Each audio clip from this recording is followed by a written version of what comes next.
How's it going, everybody? Thanks for coming back for another episode of Teslamonial. Today, I'll be breaking down the 3-year cost of leasing a rear-wheel drive Model Y as opposed to financing it over 3 years and selling it. And the reason I'm doing this particular comparison is because right now you can take advantage of the $7,500 federal tax credit, but only if you lease it through Tesla. There's a different way to do it as a business tax credit, but I'm not going to go down that rabbit hole today. If you already remember last year, you could actually take advantage of the $7,500 federal tax credit through a cash purchase or finance, but not leasing. And this year, it seems like they've kind of flip-flopped and only allowed it for leasing.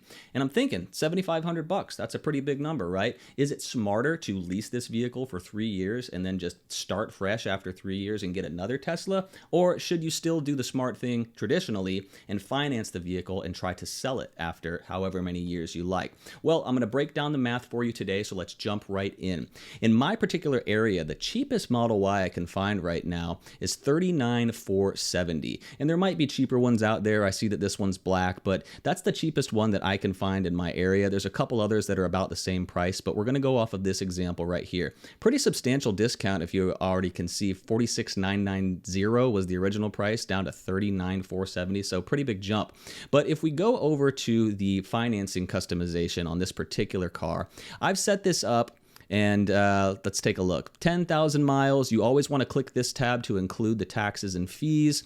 You're going to want to pay attention to some things. I put $2,000 as the down payment here, but they're always going to make you pay a little bit more for, I believe it's like the delivery and destination fees. A couple other things add up to this estimated due at signing of $45.94. All right, so that's really what you got to put out of pocket to be at $427 per month. Not bad, right?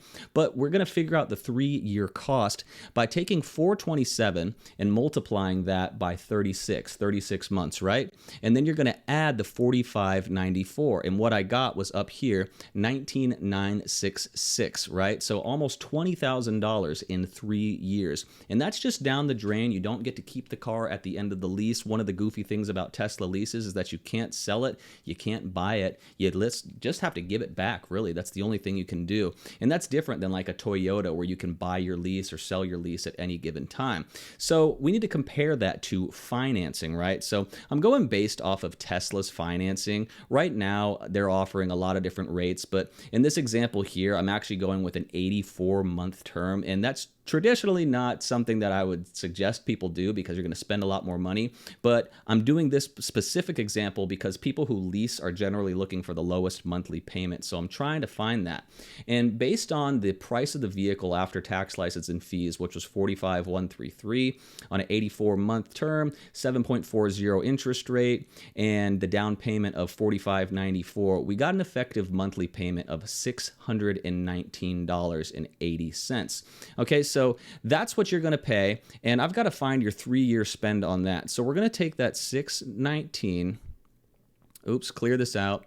We're going to take that $619 and 80 cents. Let's put the 80 cents. Let's get down to this math the real way. We're going to multiply it by 36, as in 36 months. We get 22,312, and we also have to add the down payment, right? So let's go plus 4,594 equals 26,906. Now that might shock you because we were at 20 grand with the lease and we're at 26,906. However, the one thing that you have to always keep in mind is what are you going to be able to sell your car for 3 years in? And luckily, this payment calculator on calculator.net spits out a little factor right here of what your ending balance is going to be at the end of any given year. So right here it says based on this loan that your ending balance would be 25,683. And we've got to find out how much we can sell this car for 3 years in. If the current market right now is any indication, we can take a look at cars.com and find out what a similar model would be going for online. And this is a 3-year-old with about 30,000 miles Model Y standard standard rear wheel drive. And this guy's trying to sell it for $31,500. It looks like he's a dealer because he's got a couple cars on here, so he probably knows somewhat about what he's talking about.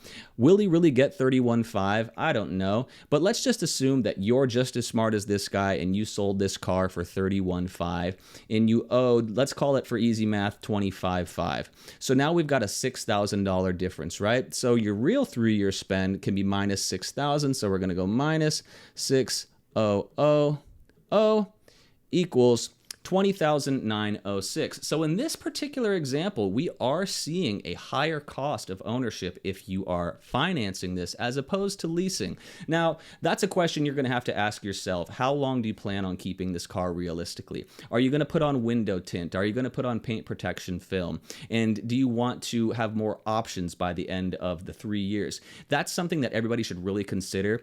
In most cases, I really don't suggest leasing a Tesla. You might have your own reasons. You might have a specific monthly budget, but generally speaking, when it comes to things like making sure that the vehicle has good tires by the time you return the lease, or God forbid you scuff one of the rims or have a dent or a ding that you need to get repaired before you give it back to Tesla at the end of the lease period, in most cases, you're going to break even or end up spending much more money than if you financed. Of course, I also did this on an 84-month financing, and if you did an example with a 72-month or a 60-month or a 48-month, you'd pay considerably less interest and you'd probably pay considerably less money to the point where financing would be the much smarter decision as opposed to leasing. So that's just something I wanted to show you guys. This is the one example where I found where somebody could actually spend less money over 3 years if they leased it as opposed to financing it. If you want to see more of these vehicle breakdowns, put it down in the comments which ones you want me to do next. I plan on getting into this more so into the future. This was just a one-off for now, but if you made it this far, I appreciate you watching, and I'll see you next time here on Teslamonial.